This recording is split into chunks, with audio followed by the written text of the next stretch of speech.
તળાજાના બોરડા ગામે શિવ મહાપુરાણ જ્ઞાન યજ્ઞ કથાની પૂર્ણાહુતિ પ્રસંગે ભવ્ય પોથયાત્રા નીકળી। બોરડા ગામે શ્રાવણ માસ દરમિયાન શિવ મંદિરે શિવ મહાપુરાણ જ્ઞાન યજ્ઞ કથામાં દરરોજ અલગ અલગ પરિવાર દ્વારા આરતી પૂજન અર્ચનાનો લાભ લઈ ધન્યતા અનુભવી હતી। તેમજ આજે પૂર્ણાહુતિ પ્રસંગે ભવ્ય પોથયાત્રા નીકળી હતી। પોથયાત્રા શિવ મંદિરથી ગામોની શેરીઓમાં વાજતે ગાજતે ભવ્ય પોથયાત્રા નીકળી હતી। સમગ્ર બોરડા અને આસપાસના ગામના શિવ ભક્તો પોથયાત્રામાં ઉમટી પડ્યા હતા। અબીલ ગુલાલની ચોળો વચ્ચે અને ડીજેના તાલે સૌ કોઈ ગરબે ઝૂમ્યા હતા। પોથયાત્રા શેરીઓમાં ફરી સરપંચના ઘરે પહોંચી હતી, જ્યાં પૂજા અર્ચના આરતી પૂજન સાથે સુંદર આયોજન કરવામાં આવ્યું હતું। સમગ્ર ગામ શિવમય બન્યું હતું। પોથયાત્રામાં વિશાળ સંખ્યામાં ભક્તો ઉમટી પડ્યા હતા। શિવ મહાપુરાણ જ્ઞાન યજ્ઞ કથામાં વક્તા ખૂબ જ નાની ઉંમરના અને બોરડા ગામના ઉગતા સિતારા એવા શૈલેષ દાદા કથાનું રસપાન કરાવ્યું હતું। ખૂબ જ અનોખી શૈલીમાં શિવજીનો મહિમા સમજાવ્યો હતો। તેમજ દરરોજ કથા શ્રવણ કરવા શ્રોતાઓ ઉમટી પડ્યા હતા। શિવકથામાં આવતા દરેક પ્રસંગો ધામધૂમથી ઉજવવામાં આવેલ। દરરોજ ભોજન પ્રસાદ સહિત સુંદર આયોજન કરવામાં આવ્યું હતું। ભોજન પ્રસાદના દાતા ગામ પંચાયત સરપંચ રહ્યા હતા। તેમજ અલગ અલગ પરિવાર દ્વારા સરપંચ દંપતીને સન્માનિત કરવામાં આવ્યા હતા। બોરડા ગામના સેવાભાવીઓએ ખડેપગે સુંદર સેવા બજાવી હતી। બોરડા ગામના લોકો દૂરના શહેરમાં રહેતા હોય તેવા પરિવાર પણ કથા શ્રવણ કરવા બોરડા ગામે પહોંચ્યા હતા અને ધન્યતા અનુભવી હતી। રાત્રે સંતવાણી અને ડાક ડમરૂ સહિત ભવ્ય આયોજન થયા હતા। છેલ્લે દિવસે સરપંચ દંપતી અને પરિવાર ભાવ વિભોર બની ગયા હતા અને ધાર્મિક કાર્યક્રમોમાં સાથ સહકાર આપવા બદલ ગામજનોનો આભાર વ્યક્ત કર્યો હતો। પોથયાત્રામાં વિશાળ સંખ્યામાં શિવ ભક્તો બહોળી સંખ્યામાં ઉમટી પડ્યા હતા। અબાલ વૃદ્ધ મહિલાઓ યુવતીઓ યુવાનો વડીલો સૌ કોઈ પોથયાત્રામાં ઝૂમ્યા હતા। સરાહનીય ધાર્મિક કાર્યક્રમો યોજવા બદલ શિવ મંદિરના પૂજારી હરિદાસ બાપુએ શુભકામના આપી હતી। બોરડા ગામના તમામ સમાજના લોકો બહોળી સંખ્યામાં ઉપસ્થિત રહ્યા હતા। સરપંચ દંપતી અને તેમના પરિવાર દ્વારા પોથયાત્રાનું સામૈયા કરી યજમાન બની વાજતે ગાજતે તેમના ઘરે પધરામણી કરી પૂજા અર્ચના આરતી પૂજન કરાયું હતું। તેમજ કથાની પૂર્ણાહુતિના છેલ્લા દિવસે શિવ મંદિરના પટાંગણમાં હવન યજ્ઞ સહિત સુંદર ધાર્મિક કાર્યક્રમો યોજાયા હતા। ભૂદેવો દ્વારા સુંદર શ્લોક સાથે હવન યજ્ઞનો પ્રારંભ કરાવ્યો હતો અને હવન યજ્ઞ પૂર્ણ થયા બાદ સૌ શિવ ભક્તોએ હવન યજ્ઞમાં આહુતિ અર્પણ કરી હતી। બોરડા ગામના ગોર મહારાજ ગજાનંદ દાદા જોશી, પ્રકાશ દાદા જોશી, દીપક દાદા જોશી, રાજુ દાદા જોશી, શૈલેષ દાદા જોશી, રાજુ દાદા પંડ્યા સહિત ગોર મહારાજ ભૂદેવો દ્વારા સુંદર શ્લોક સાથે હવન યજ્ઞનો મહિમા સમજાવ્યો હતો અને ઉપસ્થિત રહ્યા હતા। રિપોર્ટ અલ્પેશ ચૌહાણ।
सर्व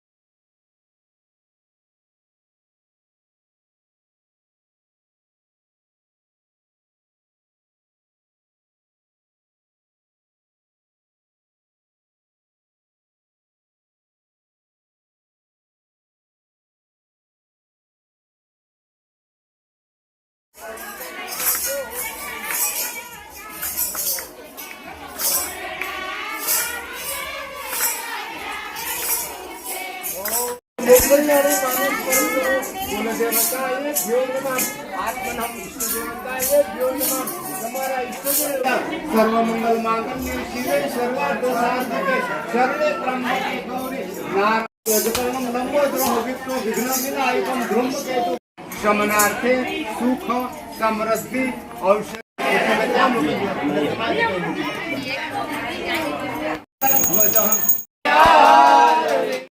समर्पयामि सदा शिवाय।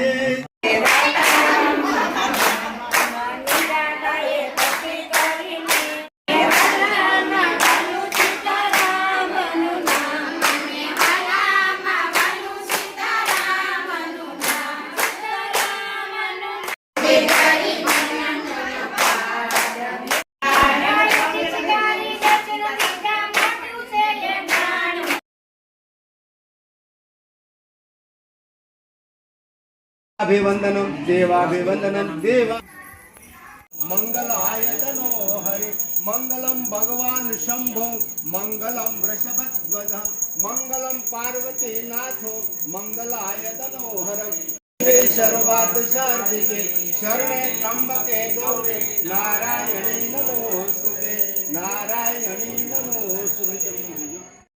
वा कायदम कर्मजम वा श्रवणनयनजम मानसम वा अपराधम विहितम विहितम वा सर्वमेतत्सम।